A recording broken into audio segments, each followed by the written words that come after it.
In today's video, we have the summer update for every single LEGO Star Wars set retiring at the end of 2023. Since my last video, there has been quite a few things that have been changed on the list. Some things have been added, some things have been taken off. So let's talk about it.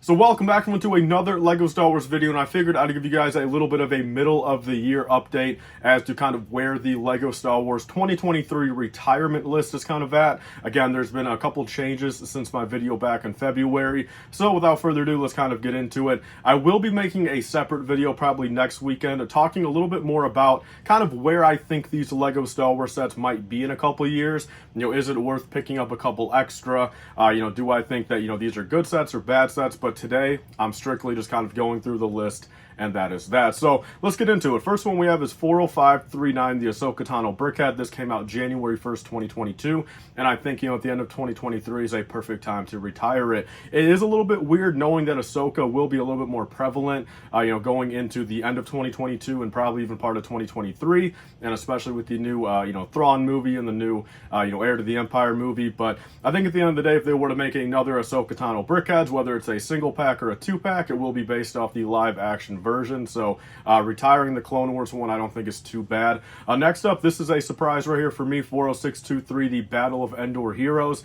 This, of course, is that 5-pack brickhead that came out May 1st, 2023. So a very short shelf life. If you want to pick it up, grab it, add it to a transaction. It's a perfect little thing to kind of get over that promo threshold at the LEGO store. Next up, 75288, the AT-AT. This came out middle of 2020. And yes, it is time to finally get this thing off the shelves. A lot of stores really don't even carry it anymore. It kind of really has turned into kind of a online only thing, at least from what I've seen. So I think it is time to retire it, and we will probably be getting a new one, for sure, probably 2025, 2026 anyway. So, people that missed out on this one or say can't afford it by the end of the year, your time will come again here shortly. But next up, we have the 75292, the Razor Crest Playscale version. This is another one, came out middle of 2020.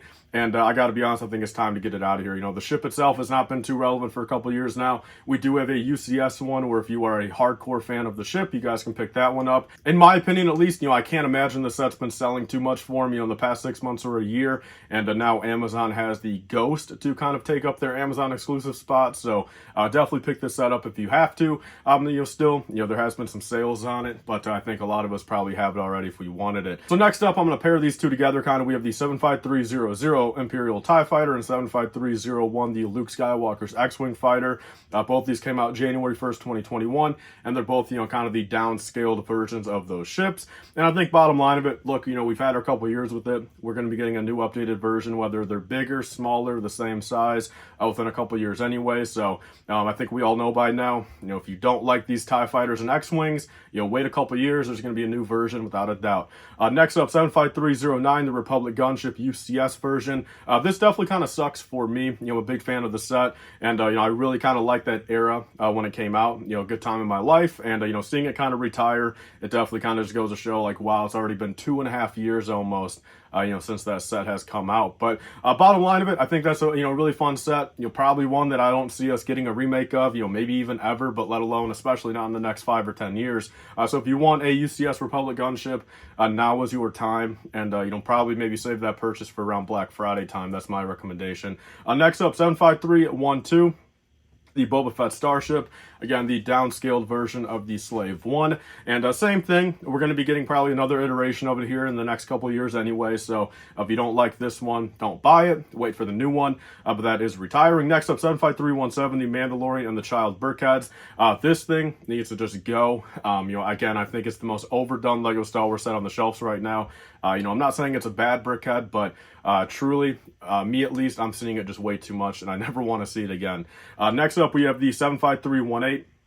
The child, the buildable Grogu for $90 came out, late 2020. And same thing, I think for what it's worth, moving on to the next character, Grogu kind of had his extra hype, kind of back in that day. I think, capitalized on it. But I think moving forward, do something different with Grogu, make a different version of him. And, I think it's a nice time to kind of get rid of that brickhead and that, that buildable Grogu and kind of move on to something new with them, So those are retiring. Next up, we have 75320. Snowtrooper Battle Pack.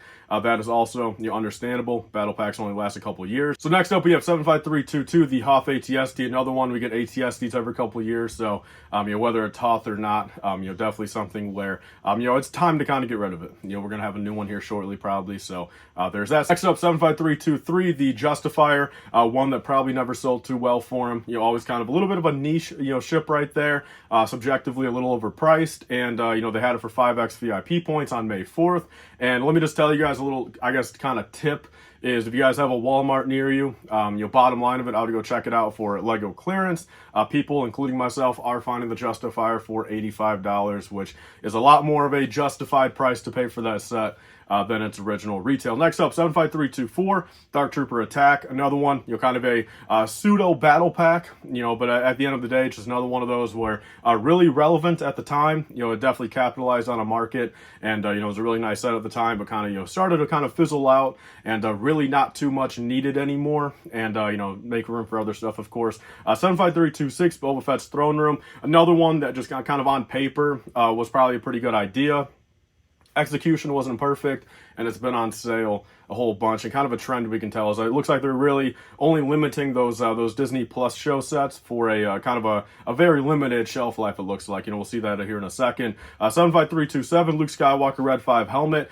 Another one, make room for any future new helmets. So next up, we actually have all three of the April 2022 dioramas. 75329, Death Star Trench Run diorama, 75330, Dagobah Jedi Training diorama, then also 75339, the Death Star Trash Compactor diorama.